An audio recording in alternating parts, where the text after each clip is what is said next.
Hello Priyan, আসসালামু আলাইকুম। আশা করি সব ভালো আছেন। তো আমি জয়তা বলতেছি।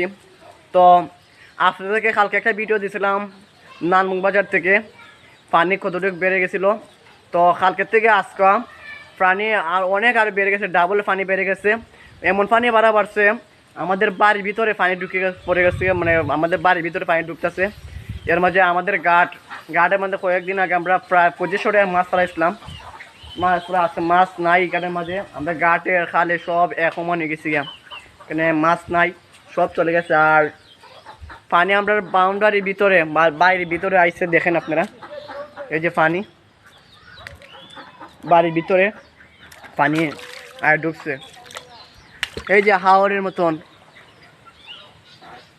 নদী ওখল, দেখছেন। তো আপনারা যেখান থেকে ভিডিওতে দেখতেছেন, আপনারা দোয়া করবেন আমরা জন্য। আর আমরা তো অনেকটাই শুকিয়ে আছি, পানি জানি না যদি বাড়ে, পানি বাড়ে আপনাদেরকে জানাই মনে। পানি ঢুকতেছে আমাদের বাড়িতে, কিছু লেগে ঢুকছে। যদি পানি আরও বাড়া থাকে তাহলে আমরা ঘরে দাঁড়িয়ে পানি ঢুকবো। তো আপনারা যারা ভিডিও দেখছেন এখান থেকে আপনারা দোয়া করবেন।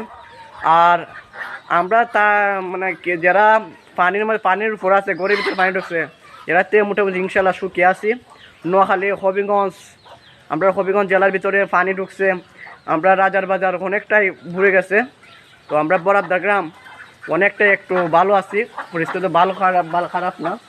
যদি পানি আরও বাড়ে তাহলে আমরা বাড়ির ভিতরে পানি ঢুকবো। বাড়ির ভিতরে যদি ঢুকে আপনাদেরকে সবাইকে আমি জানাবো। আর এখন থেকে আমরা ভিডিও শেষ করলাম। সবাইকে ধন্যবাদ। আসসালামু আলাইকুম। আর ভিতরে পানিটা দেখেন।